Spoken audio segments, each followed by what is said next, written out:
a bird on a tree. I'm just sitting here. I got time.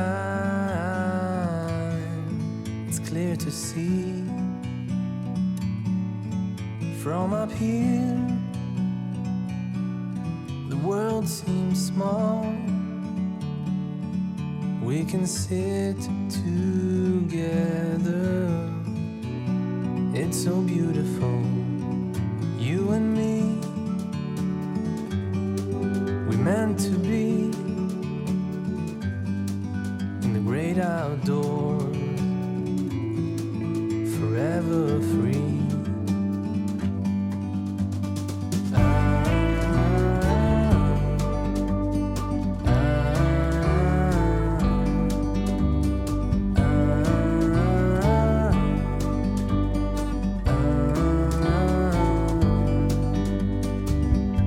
Sometimes you need to go and take a step back to see the truth around you. From a distance you can tell.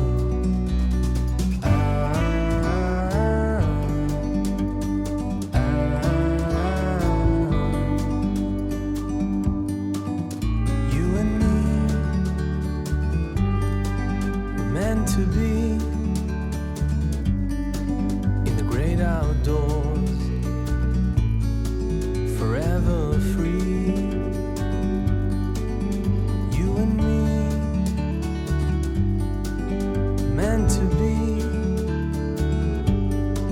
in the great outdoors, forever free.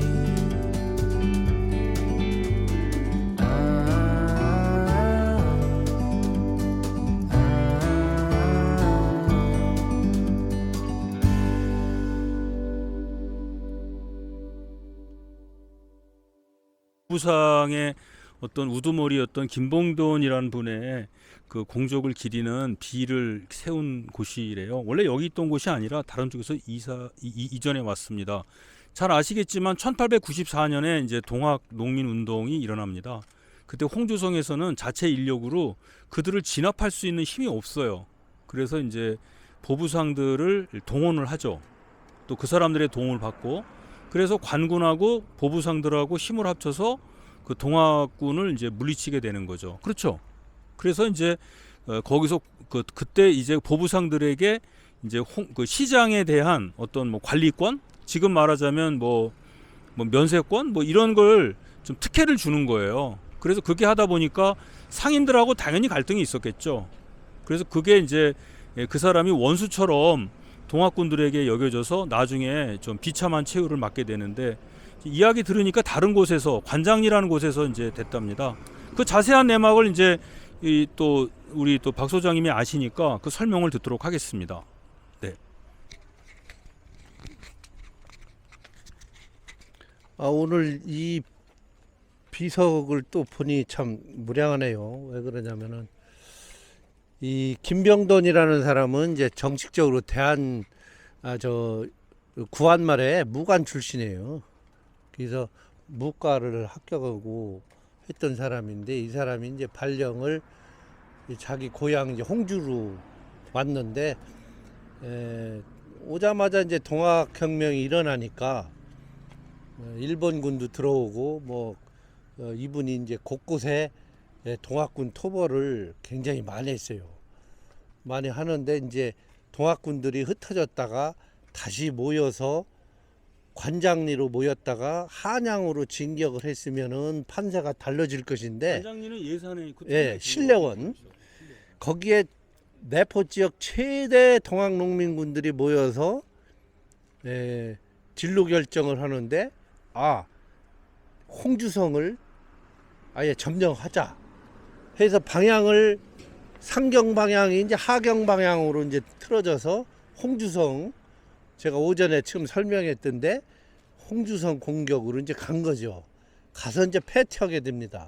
근데 홍주성 전투 가기 이틀 전날 관장리하고 예산 산성리에 주둔했던 동학군들을 그냥 내버려 두면은 서울로 진격을 한다고 하면은 이게 지방 관아의 총책인 홍주 관찰사는 굉장히 초토사로 이미 부여를 받았죠. 동학을 초토화시키는 거죠. 토벌을 할 수 있는 지위를 고종한테 받았는데 너는 지역에 그런 임명권을 줬는데 토벌도 못하고 어째 동학군들이 먼저 전라도 전봉준 애들보다 먼저 올라오느냐, 이런 상황이 펼쳐지는 것 같으니까 빨리 신뢰원의 관장리에 있는 동학군들을 토벌하라 명령을 내리니까 일본 군들은 이틀 전에 면천 승전목에서 아주 패퇴를 당해가지고 무기도 다 많이 소실된 상태죠. 그러니까 일본 군들은 기세 등등했는데, 야, 동학군이 지형진물이 아주 험난한 지에서는 어디서 나타날지 모르니까, 야, 이거 동학군 만만하게 보면 안 되겠다, 이렇게 이제 딱 느껴요. 그런데다가 명령은 내렸는데 김병돈이가 그러면은 대장님 내가 먼저 끌고 가겠습니다 해서 말로는 뭐 한 5천 명이라고 나오는 기록이 있는데 5천 명도 안 될 거예요. 한 500명도 될라나. 그리고 이제 거기에 한 30%는 유생들, 아주 막 그 아까 위정 척사에 그냥 꽂힌 사람들이 동학군이라고 하지 않고 동비라고 부르는 사람들, 이런 사람들이 같이 합세해서 막 그 의기를 가지고서 관장리를 가서 전투를 하다가 동학군들한테 포위를 당해가지고 이 김병돈이라는 사람이 죽어요. 이 사람은 금마 사람인 걸로 보여요. 묘도 금마에 있고 광산 김씨들이 지금도 있는 거 보니까 금마 사람인 것 같아요. 이 사람이 이제 처형되고 나니까 굉장히 이제 그 홍성의 지배계층이나 이 관료들은 동학을 굉장히 이제 탄압 일선도로 가는 거죠. 그래서 이 김병돈 동생이 요 김병한가 누구인데, 우리 형님이 이렇게 죽었다 해가지고 이 동생이 동학군들을 잡아오면 막 그냥 그렇게 학살을 했다고 그래요. 그 얘기를 제헌국회 홍성에 처음에 제헌국회를 지낸 손재영 씨인가? 손재학. 예, 손재학 씨한테 들었어요. 내가 직접 들은 게 아니라 내 동학을 좀 알려준 사람이 그 얘기를 하더라고. 그래서 그렇게. 근데 이게 왜 여기 와서 있어? 그런데 이렇게 됐는데. 근데 이거 저 비문을 찬한 사람은 예. 이설 선생이 한 거예요? 그렇죠. 근데 이게 어떻게 이설이 또 선생이 있었지? 이설도 이제 동학군 토벌하는데 같이 동조를 했던 사람이고, 김복한도 마찬가지고. 여기 찬을 한 사람이 이설 선생님이, 비문은 이설 선생님이 쓰신 거예요. 그래서 김병돈이가 어쨌든 이렇게 해서 죽었는데, 요게 이제 그 가복, 을미, 병신 2년 후에 병신년에 세웠을 거 이게. 그러네.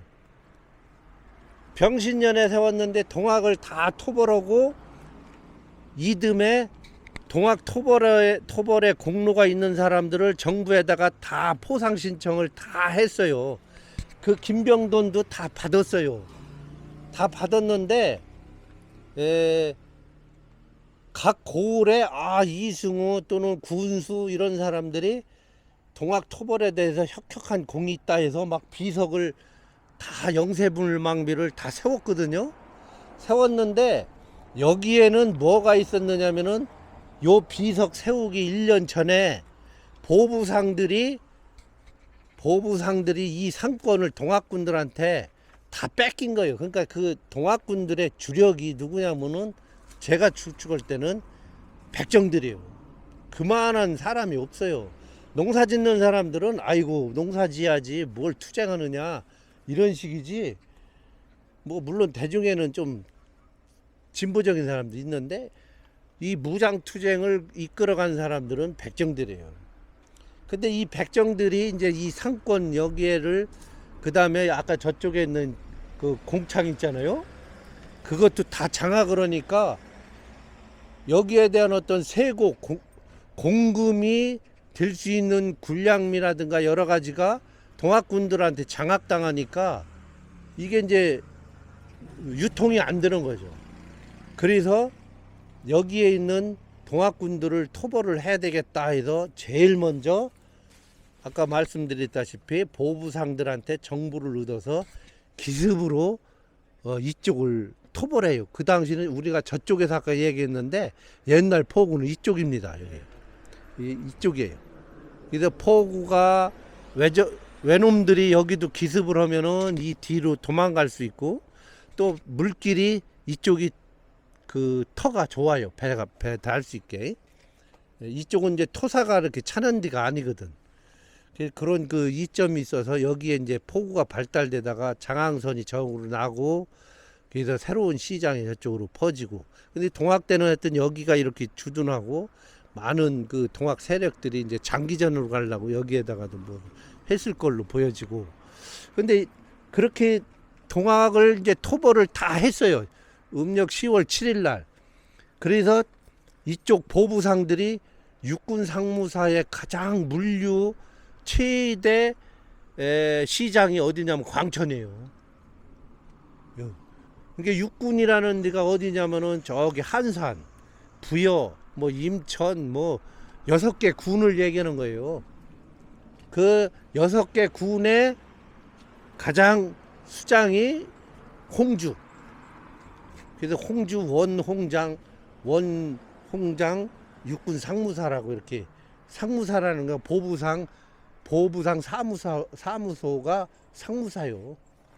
예, 근데 그렇게 동학 토벌을 해서 이 보부상들이 아이고 홍성 관찰사 목사님 고맙습니다 해서 비석을 여기 어디다가 세웠어요.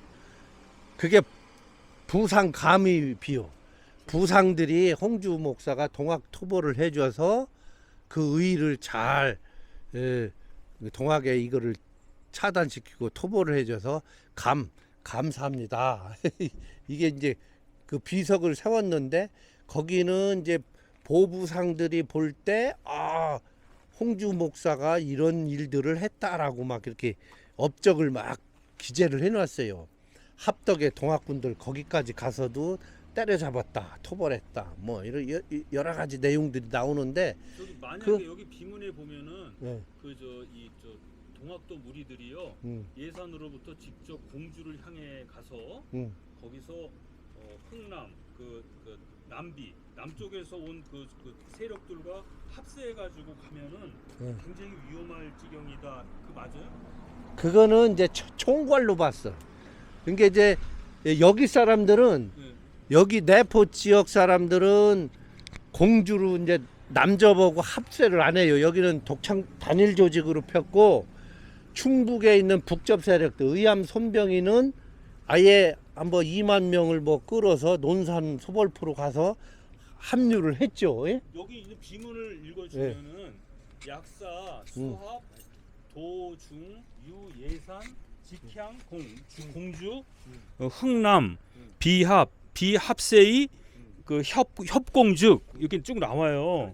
그 여기 이제 뭐냐면 만약에 이 무리들이 그 예산으로부터 직접 공주를 향해 가가지고 남쪽에 있는 무리들과 합세를 하게 되면 합세해서 협공을 하게 되면은 그 금영이 어디야? 그 금강변이 거기 가본데 거기를 보호하지 못한다. 그렇게 되면은 경사가 위태롭다. 이로부터 보건대 이 군이 그 일패, 이거 한 것이 그 적을 유인해 가지고 뭐 쭉 얘기 나오네. 맞아요 이거? 이게 이제 지금 정확하게 보는 게 뭐냐면은 이성 선생이 쓴 거니까 나 그렇지. 몰라. 이쪽 세력들이 이제 신래원에 주둔을 했는데 신래원에서 결국은 천안으로 올라가면은 그 당시 전봉준 남접 세력들은 경천에 있었거든요. 논산에. 그럼 논산서 쭉 공주로 타고 올라서 만나면은 천안서 합세요. 네.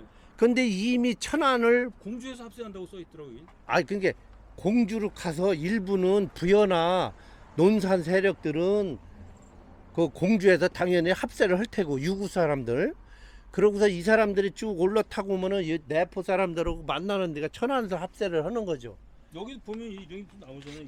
내가 이 군에 대해서 이 사람에 대해서 중이 거듭 감사를 느끼는 바이다 막 이런 음. 얘기 막 써놨어. 그래서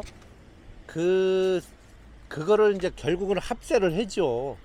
합세를 할 수밖에 없는 상황이 됐는데 묘하게 이 관장내에서 원양으로 올라가지 않고 아예 홍주성을 잘못된 거지. 뒤통수 치는 세력을 아예 싹 하고 가자 해서 기술을 돌린 거예요. 돌리니까 잘못된 거지. 이제 뭐 준비도 약하고. 그렇죠. 근데 어쨌든 간에 동학이 실패를 하고 파란만장한 이제 은둔 생활을 하면서 이 사람들은 이 동학 토벌을 해서 1등 이승우, 2등 이창세 뭐 몇 사람들 잔뜩 있어요. 이승우가 동학 토벌을 잘 해준 그 비석들이 우리 내포 지역에 6개인가 몇 개요. 대흥에도 하나 있고 또 덕산에도 있고 뭐 몇 가운데 또 신창에도 있고 중요한 곳에는 다 있어요. 이렇게 있는데 여기는 보부상들이 이창세한테 이승우한테 고마운 거를 표현을 했는데 가만히 보놓고 비석 세우고서 1년 지나서 내가 볼 때는 이 김병돈이 동생 김병아가 야 씨발 우리 형은 안 해줬냐? 예? 그렇게 꼬장 부릴 만한 인물이에요. 그러니까 니들 말이야, 우리 형이 얼마나 니들 잘해줬느냐, 뭐 어딘가 그제서 1년 있다가 아이 더럽지만 좀 해주자 뭐 해서 또 이렇게 그런 거 한 것 아닌데. 같아. 이석범은 누구지? 이건 이석범은 글씨 쓴 사람이고 여기 보세요. 이게 이설 선생이 찬했다고 써 있잖아요. 요거는 글씨는 이석범이 쓰고 네, 여기 이설 선생이 이제 찬을 하신 거예요. 이설이 쓴 네, 거지. 그래서 이 사람에 대해서 이제 이 사람을 충신이라고 그러고 어미는 그 사람을 일컬어서 이제 효자라고 한대. 효자인데 뭐 모르겠어. 충격이 충격. 이제 뭐 조선 사상은 뭐 어찌 뭐 가르치지 않을 수가 있느냐 뭐 그렇게 돼 있고. 명분론을 갖고 하는 거니까. 네. 그래서 여기에 이게 비석이 어쨌든 간에 요거는 이제 군무 참의가 이제 뭐야? 이게 이제 군무 참의가 벼슬인가 보구나. 벼슬이죠. 그게 이제 지금으로 추중. 육군 참모총장 그 밑이 참인가? 그 정도의 참외도 벼슬인데. 낮은 벼슬이 아닌데요. 참 이거 낮지 않죠. 참석해서 토론한다는 거 이게 뭐라고? 아니 하는 아니. 거야? 이제 군무라는 거는 이제 군 무관. 무관을 군무라 그러는구나. 무관이면서 참의직으로 준 거지. 여기다가 뭐 이 사람 어디 본이 어디예요? 저 광산? 광산 김씨요. 그럼 광산 김공해야 되는 건 빠졌네. 참외가 문관도 있으니까 군무라고 쓴 거예요. 그렇죠. 아 그런가? 예. 그래서 이제 요건 이제 고종이 나중에 해준 거죠. 고정이 뭐? 근데 이게 굉장히 아니 지금 그 129년 됐는데 이긴 자의 역사만 이렇게 나오고 말이지. 그 동학이 이겼어야지. 동학이 졌으니까 어쨌든 여기 뒤에도 비적대라고 써놨지. 하시고 용암포로 넘어. 형평사 여기 저기 잠깐만 제 얘기 좀 들어보세요. 형평사에 대해서 오늘 처음 아신 거예요? 아니면 예전에도 들어보셨어요? 그 저 천민들 백정들이 이렇게 평등운동했다는 거 있잖아요. 그게 그러니까 조선시대 1920년대 같으면은 아직 조선시대의 그 기운이 상당히 남아 있었잖아요. 그리고 이제 우리가 이제 자유민주주의나 이거를 일본 사람들도 자유민주주의 교육을 시행을 안 했단 말이에요. 왜 그러냐면은 일본 애들이 통치하는 데는 많은 사람을 다스리는 것보다 위에 있는 사람, 예를 들어서 뭐 그 사대부들이나 그 관료층이나 그 여론 주도층을 이렇게 하는 게 좋지 않습니까? 그러니까 굳이 걔네가 하지 않아서 1920년대까지만 하더라도 아마 그 양반 뭐 평민에 대한 인식이 많이 남아 있고 또 백정들도 사람 취급을 안 했을 겁니다. 그러니까 이 사람들은 이제 학교도 못 가고 천민이에요, 천민. 옛날에 우리가 이제 어떤 못된 사람들은 거지나 이렇게 동냥하는 사람들이 지나가면 막 돌 던지고 막 그랬잖아요. 그거를 그와 마찬가지로 이 사람들은 사람이 아니었어요. 사람 취급을 못 받았다고. 지금도 이제 동네에서 보면 사람 같지 않은 사람이라고 본 거죠. 그러니까 아무 이유도 없어요. 그러니까 천대받는 사람들은 오죽 한이 많겠어요. 근데 여기 그 장지필이란 분은 그렇게 천대받는 사람인데 어떻게 해서 일본에 대학까지 유학을 했어요. 그게 대단한 거죠. 그 일본에서 유학까지 하고서 대학까지 나온 사람이 다시 백정으로 되돌아간다는 건 말도 안 되는 거거든요. 그래서 이 사람들이 우리는 사람이 아니냐. 그래서 이제 우리도 좀 사람답게 살고 싶다라고 했는데 니네가 무슨 사람이냐. 그래서 이제 여전히 인식을 안 바꾼 거예요. 그래서 이 사람들이 우리도 좀 사람답게 살 수 있게 좀 사람 대접을 좀 해줘라. 라고 이제 뭐 피켓 들고 다니면서 운동을 하고 그런 거죠. 운동을 하면 그걸 이제 때려주고 그랬겠지. 이제 비근한 예가 이제 이게 있어요. 우리가 뭐 법화경이나 이런 데 보면 옛날에 그 스님으로 출가한 사람들 보면은 뭐 평민들이 출가하고 이런 얘기가 나오죠. 근데 옛날에 중은 평민은 중 못 돼요. 노예도 중이 못 된다고. 아, 노예가 저기 출가하면은 노예주가 가만히 있어? 그게 재산인데. 그 다음에 평민이 출가하면 그럴 거 아니에요. 이놈아, 소는 누가 키우냐? 농사는 누가 키우냐? 그래서 출가 안 시켜요. 그리고 출가는 귀족들이 나는 거거든요. 그러니까 이게 저기 평민들이 굉장히 어려운 삶이라고요. 그러니까 우리도 좀 사람답게 좀 대우 좀. 그러니까 미국의 흑인 노예 생각하시면 돼요. 1950년대까지 흑인들이 사용하는 화장실과 식당과 그게 다 달랐어요. 그 사람 취급 안 해주는 거예요. 그래서 이 사람들이 우리도 사람 대접을 좀 해달라라고 운동을 이제 그 사회 운동을 하는 거예요. 그러니까 여기저기다가 이제 이런 뭐죠 청원서도 보내고 했겠죠. 그런데 이 사람들이 나중에 결국은 일본에 전향을 해요. 일본에 전향을 한다고. 그러니까 전향한다는 얘기는 상당히 부의를 하거나 친일로도 가요. 그렇지 않은 사람도 있지만 거의 대부분이 그쪽으로 간다고요. 그러니까 이게 역사의 한계죠. 이 사람들의 힘으로는 자신들의 신분적 질서를 파괴할 수가 없는 거예요. 근데 일본에 부의하거나 그러면은 일단 어쨌든 인간적 대접을 받잖아요. 그리고 이 사람들은 원래 장사꾼이었었고 나중에 또 이 사람들이 이제 상업에 진출을 해가지고 시장에 진출을 해서 이제 장사꾼이 되는 거죠. 돈도 많이 벌었고. 그래서 그게 참 구한말, 그러니까 봉건제 말기에 그 왜곡된 신분 질서가 그 뒤에 와서 어떻게 됐는지 이걸 우리는 똑같이 볼 수 있어요. 그래서 우리가 그 당시에 동학도 마찬가지예요. 동학도들이 얼마나 이제 천한 대접을 받았는데. 근데 그 조선에서는 사대부들은 동학을 깔보고 무시하고 때리고 쌍놈이라고 욕을 하잖아요. 근데 일본 애들은 또 뒤에서 우리한테 와라. 우리가 사람 대접해 줄게. 그럼 거기 견딜 수 있는 사람이 얼마나 되겠냐고. 그냥 가버리지. 그래서 이게 자기가 원하든 원치 않든 그렇게 돼 간 거죠. 이따가 박 소장님이 좀 이제 설명해 주시고요. 제가 이런 것을 저는 이제 스톡홀름 증후군이라고 보거든요. 스톡홀름 증후군 아시죠? 스톡홀름 증후군이 이제 어떤 은행을 털러 들어갔어요. 강도가. 은행을 털러 강도가 들어갔는데 강도들이 인질들 표현을 드는 거예요. 강도가 쳐들어갔는데 인질들을 잡고서 협상을 하는데 이제 나중에 터벌이 됐어. 나중에 인질들을 재판하니까 강도를 재판하니까 인질들이 오히려 강도 편을 들어요. 그런 증후군이 있죠. 들어보셨죠? 스톡홀름 증후군. 예? 스톡홀름 우리나라 아니라서 그렇구나.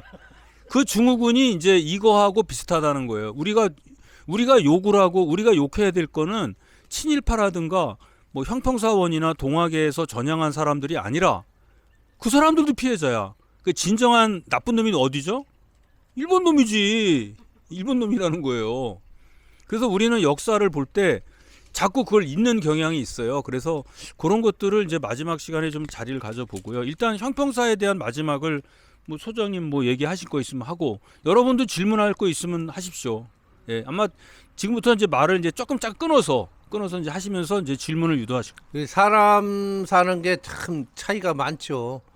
뭐 있는 사람, 없는 사람, 어지간히 있는 사람, 뭐 차이가 많은데 어쨌든 간에 그 수천 년 동안 최하층에서 그 고기 산업이라는 부분을 먹거리라는 부분을 해왔던 그 인간 이하의 대접을 받으면서 해온 사람들의 그 정당한 인간으로서 권리를 여러 가지 좀 얼마나 누리고 싶겠느냐 이거죠.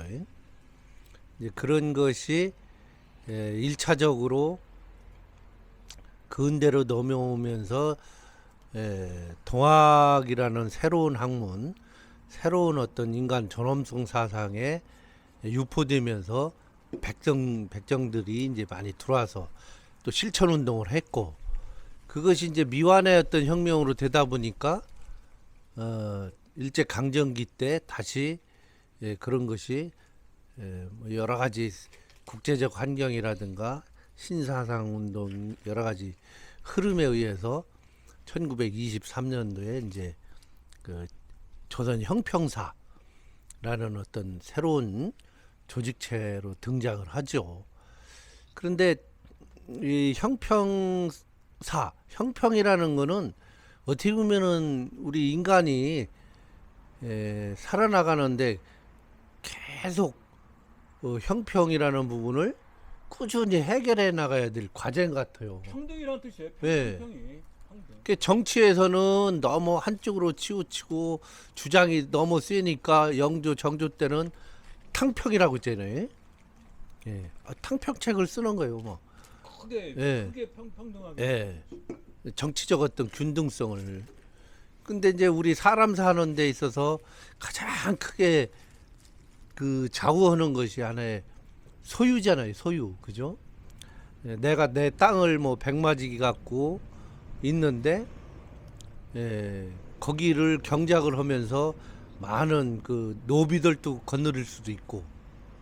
근데 이 백정들은 땅 소유도 없어요. 그러니까 아까 어떻게 그 고기를 세척하고 하는데 고기에 좀 적합한 땅, 그리고 관에서나 양반 지주들이나 이런 사람들이 타지 않을 만한 어떤 그 보금자리 털을 묘하게 이렇게 잡아서 누천 년 동안 그렇게 해온 사람들이죠.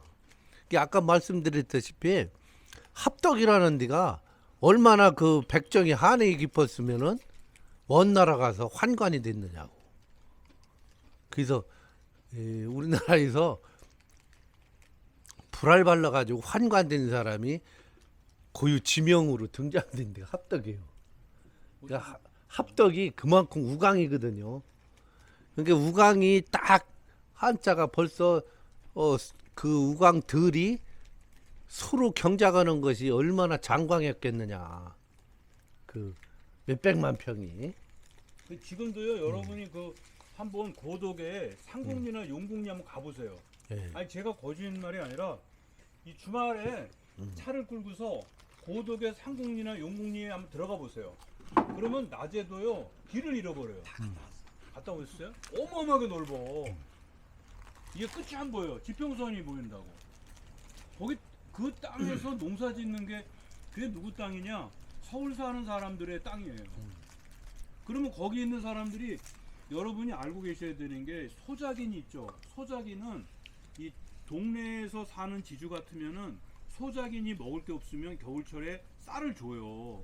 왜? 그래야 내년에 또 걔네가 농사를 지니까. 근데 서울 사는 사람들은 그게 아니에요. 농업 노동자예요. 노동자는 아니 걔네 없으면 딴 데 데려다 쓰면 돼요. 그러니까 일례로 이제 구합덕 있잖아요. 고덕서 이렇게 가면 이제 상국리, 신리 나오고 거기가 이제 대전리 나오고 하는데 그 지역에서 인물이 역사 인물이 얼마만큼 지역 향장을 거느린 거를 딱 들을 수 있는 게 뭐냐면은 그 단종 어머니가 현덕황후거든. 네, 현덕황후가 그 동네 사람이에요. 여자 권씨 부인인가 그렇지. 어디 사람이에요? 합덕? 후합덕 대전. 그래가지고 아주 뭐 그 저 누구야 뭐 그 묘주를 파헤쳐가지고 뭐 관도 부시고 막 그 집 했잖아요. 꿈에 나타나가지고. 그 현덕황후가 그 지역 사람이고 또 이제 조선 후기로 들어서면은 그 조대비 풍양조씨 조만영이 딸이 조대비가 거기 사람이야. 아 조대비가 합덕 사람이에요? 네. 오, 나 몰랐네. 그런 거 어떻게 알지? 이건 근데 아, 내가 이거- 믿을 수가 없어. 아니, 나 이거- 우리 모르니까 지금 아니, 알아 나 믿어줄게 믿을게. 나는 이거를 위해서 한 10만 원어치 공부했는데 오케이 알았어. 금방 또 얘기 듣네. 알았어. 아니 그렇지. 모르는 거 너무 많이 알아서. 거기가 그러니까 계속 양반 사족 집안들이 또는 관과에 연결되어 있는 이런 사람들이 그 지역 넓은 옥토를 다 장악했죠. 그러니까 그 지명들이 또 옥금리라고 하잖아요. 그 옥이 나오는 오국자. 예? 예, 그렇게 해서 계속적으로 그 아까 얘기했듯이 땅들이 계속 생겨요. 그러면은 제방 만들어 놓으면 몇만 평이 또 생기고.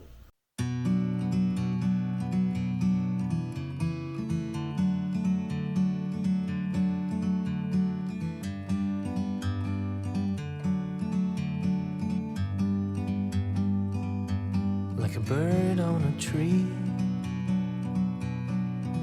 I'm just sitting here. I got time, it's clear to see. From up here, the world seems small. We can sit together. It's so beautiful, you and me. We meant to be in the great outdoors, forever free.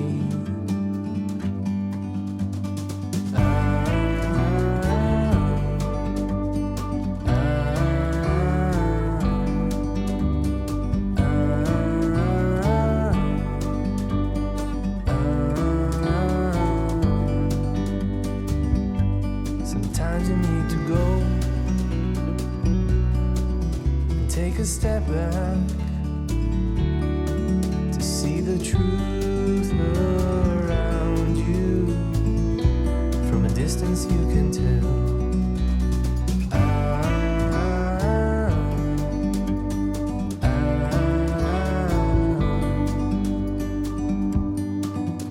You and me meant to be in the great outdoors,